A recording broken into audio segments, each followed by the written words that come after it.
problems and sequences problems and think I don't even know where to start. So that's exactly what I'm going to show you today. I'm going to show you step by step how do you do the recursive formula with arithmetic sequences. It looks like the word arithmetic, but you say arithmetic.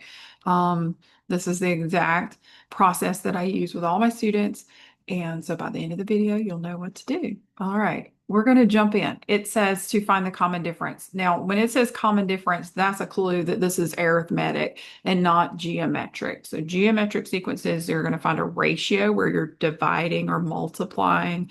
Um, but with common difference, it's because this is either increasing by the same amount every time or decreasing by the same amount of every time, which is adding and subtracting.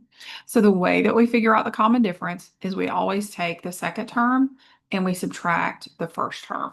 That is a weird looking 7. Let me see if I can fix that a little bit. All right, so 37 minus 29 is 8.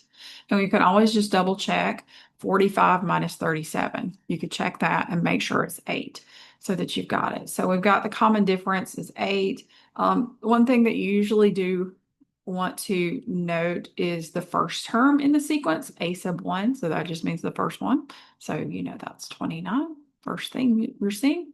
And the great thing about the recursive formula is that you're essentially copying the formula itself with one change. And that is that you're going to replace the common difference with whatever the common difference is in your sequence. So in ours, it's 8, which is positive. So I put plus 8 at the end.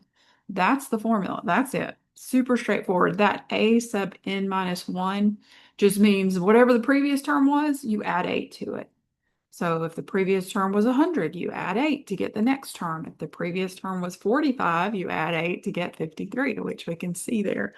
All right, so you may be able to pause right now and do the next one because it's pretty straightforward. Don't make it harder than it is. But this one does have negatives. But if you want to pause, try it, see how far you get. Always be an active learner when you're watching videos. All right, so second term minus the first. So negative 125 minus negative 25. Notice that I changed that minus negative to a plus automatically. I'm not going to write minus negative if I can help it. I'm going to change it to a plus sign. So negative 125 plus 25 is negative 100. So the difference here is that it's decreasing by 100 every time. And now I can think about, does that make sense? Like from negative 125, if I go down another 100, am I at negative 225? Yes. And then another 100 down would be negative 325.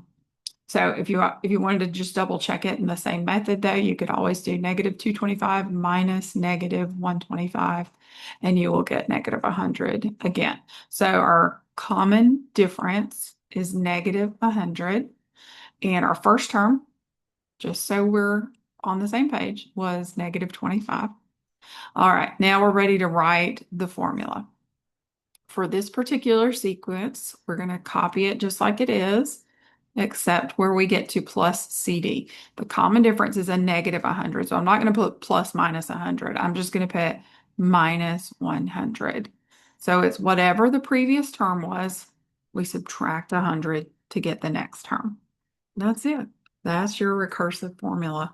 All right. I hope it helps, and I'll see you in the next one.